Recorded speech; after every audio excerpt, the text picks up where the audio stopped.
to another episode of Rock Boys Football. Dill, go back 4 to 5 weeks, and we were kind of previewing this South Carolina team heading into 2024. And we said if the young talent on this South Carolina team and some of the transfer portal additions kind of figure it out and put it together, this South Carolina team can be extremely dangerous in the SEC. And although that's a game that won a heartbreaker, a game that you could have won, probably should have won, we learned a lot about this South Carolina team. And I think most importantly, we learned that this South Carolina team is going to be legit in the SEC. This is a team specifically with how good this defensive line can be. There's not going to be a lot of SEC programs that are looking forward to playing South Carolina on Saturdays. Want to dive into, kind of what we learned about this South Carolina team Saturday against LSU. Fired up to get into it now. Before we do, and as always, to the South Carolina fans, would love to hear from you guys in the comments section, whether it's things that South Carolina needs to get better at, whether you're just venting about the loss.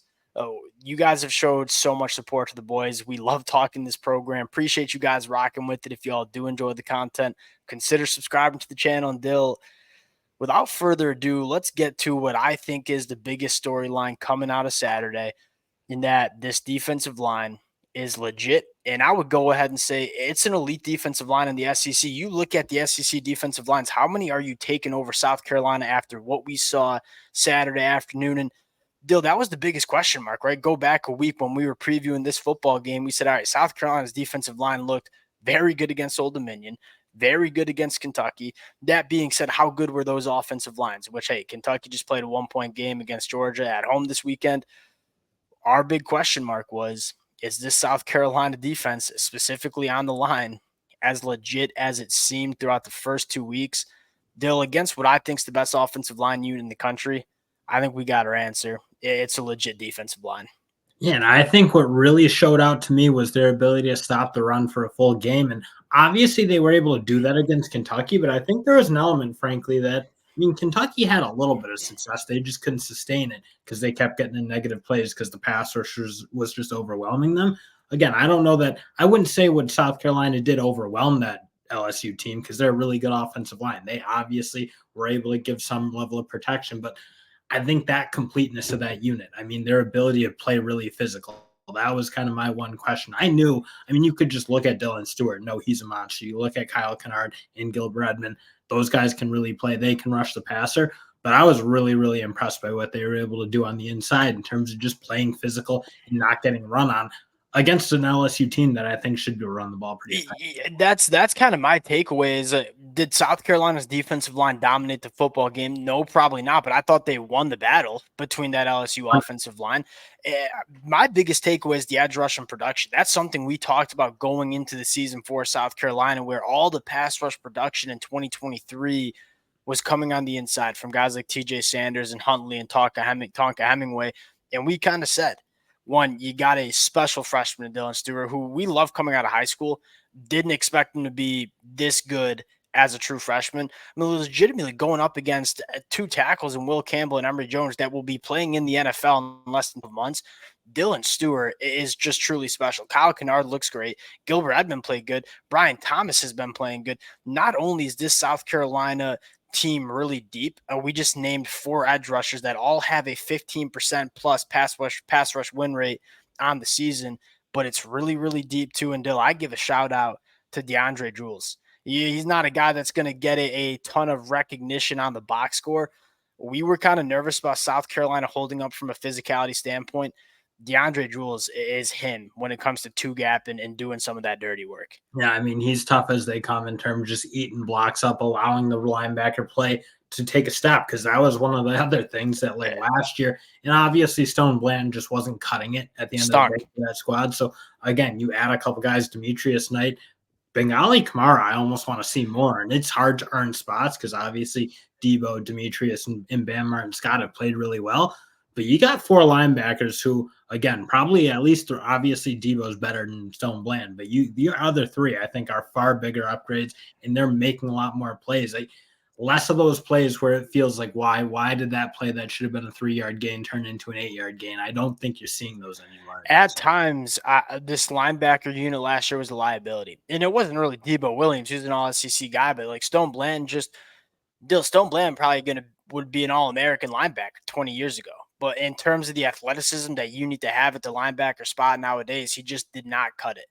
These And that's not to linebackers, say Debo hasn't gotten better too. I think his agreed. instincts are better. He's not ending up in the wrong gaps, not fitting runs.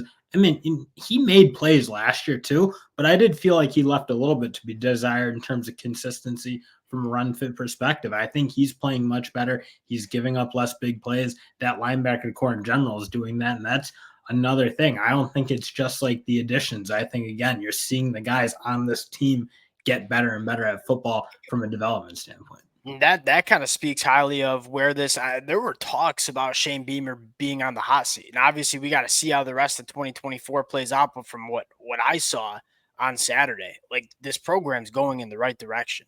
They're also difference makers. Like I felt like at last year at times, not really attacking the line of scrimmage, making your plays maybe 4 or 5 yards down the field, like Debo Williams, Bam Martin Scott. I mean, firing downhill, making their plays at or behind the line of scrimmage. Still, Caden Durham, the true freshman running back for LSU, was just really, really freaking good.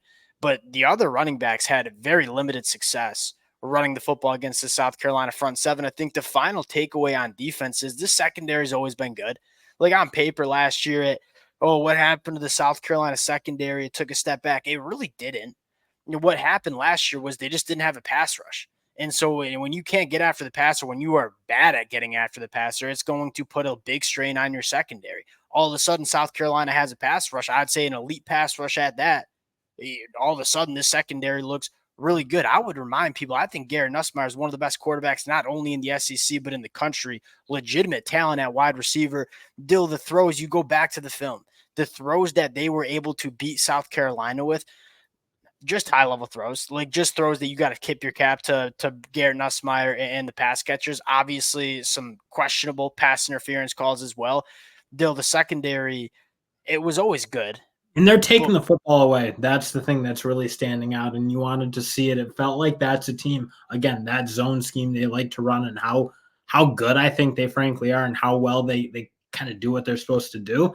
You felt like that could be a team that takes the ball away more. I think now that you're seeing more complementary football, you're starting to produce those. I mean, Nick Emanare obviously is really starting to shine now and be a dynamic, dominant football player. That's another thing. I think when you look at the evolution of that secondary, it was like, yeah, they weren't, I think, getting cooked last year by any stretch of the imagination. But now that they're taking away the football, partially because they're really good, partially because the defensive line's kind of doing their part now, I think is another very encouraging sign for this. 2.7 turnovers per game forced through the first 3 games. That's good enough for 8th best in the country. Had that in my notes. Shout out the kid. Dill, let's go to the offense real quick, though, because this is where, like, how good is this South Carolina team going to be? I think it relies on the improvement and kind of I think the consistency, I would probably say, from the South Carolina offense. I look at this defense. I say I'm really confident that this defense is going to give a lot of opposing offenses problems in the SEC.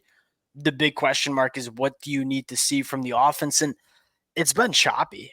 You look back at that LSU game, they had those game-changing kind of plays that they created. That's going to win you football games. But they also had those plays that lose you football games too. And if you're Shane Beamer and you're Dow Loggins and you're looking at, all right, how can we take these steps? You want to maintain those difference-making plays, those plays that win you football games, but you want to cut down on the plays that lose you football games. It obviously starts with quarterback Lenore Sellers, who the South Carolina fans who've been rocking with the boys for the last couple of months know I'm fired up about this kid. I think he has the talent to be one of the best quarterbacks in the SEC. But in that same conversation we had was he's a redshirt freshman that, even going back to his high school days, was just a raw quarterback. He was not some sort of polished quarterback that played a ton at the high school level. We knew there would be some, for lack of better terms, growing pains with Lenore Sellers.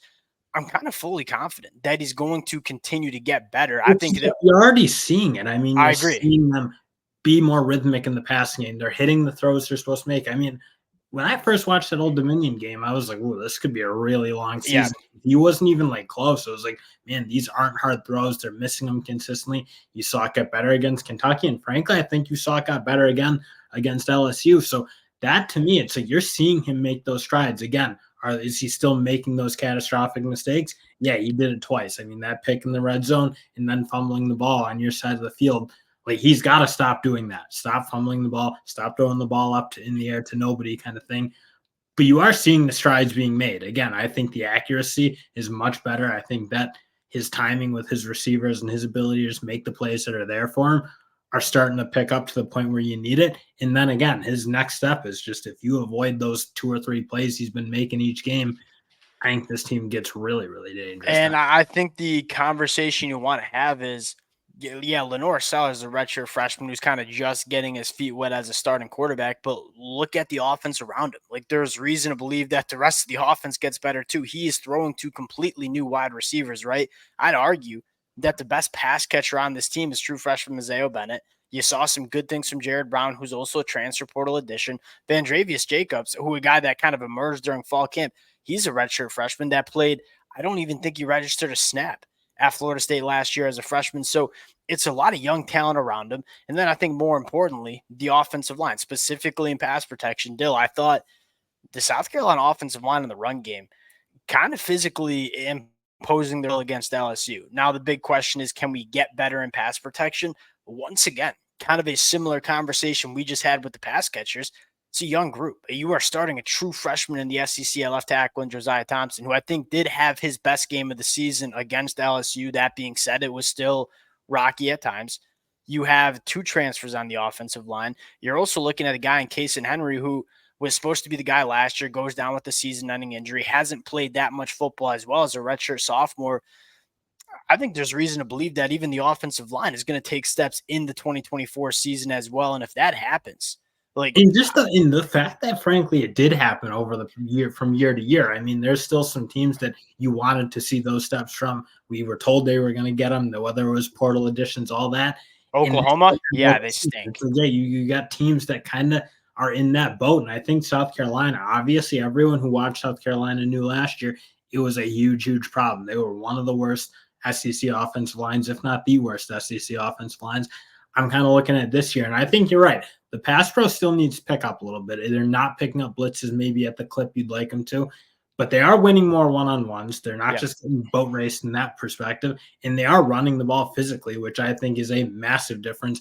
And essentially, like kind of the table stakes table stakes. I think they needed to get Lenora Sellers kind of rolling, and he has started to get rolling, in my opinion. Yeah, and I think you kind of project this conversation to, all right, where's this South Carolina program going as a whole? Look, I still believe that Shamir's like the right man for the job. I don't think that's even a question coming out of this game. You look on the offensive line and say it's so young. I mean, Trevon Baugh, these guys that flashed as freshmen. I'm not necessarily playing a ton of football now, but like there's a lot of young talent on this team. This South Carolina team, you're seeing the young players get developed and get better as a team. We all knew that this South Carolina team wasn't going to compete for an SEC championship because there's so much youth. But you start looking at 2025 and 2026 could potentially look like for South Carolina with where it's going with Shane Beamer. Dill, again, the loss sucks, and like I'm not trying to get up here and say it's an okay loss, so you should feel good about it. That being said, there are a lot of really positive takeaways to have with this South Carolina team. I think it is something like where Billy Napier's losses at Florida are like, oh Oh my, yeah, what's going like? Why is he losing this way? Why are guys playing at the level they played last year, not getting better? I'd say kind of the opposite. I mean, this is agreed. like all losses suck in some sense, but when you're seeing the progress, and I think I heard Josh Pate say, like, you can sell that vision to recruits, you can sell it to your fan base and all that when you're making progress, when you're going in the right direction. It's just so much different. The energy, the vibe, the feel, all of it is so much different from teams like Florida that, okay, yeah, Billy Napier is not going to be there anymore, and he shouldn't be there anymore because he's not moving in the right direction. Again, we look at Shane Beamer. I think you see the development of some of these young guys. You see the improvements in the areas they needed to improve: pass rush, offensive line play. Both of those got corrected in a meaningful way, in my opinion. So I think you can hold on to that in terms of like, yeah, I think this is the right move, and you don't want to get hasty in terms of like, oh, you take this loss and then let that spiral into something more by thinking Shane Beamer's not the guy. Because again, Yeah, if there's like one head coach that I feel like can take that loss and just like not like turn it into a positive, but rally the troops, it'd be Shane Beamer. We'll cut it out there. Again, appreciate you guys rocking with the fellas. This South Carolina team going to be really fun to talk about the rest of 2024. Appreciate you guys, and we'll talk to y'all later.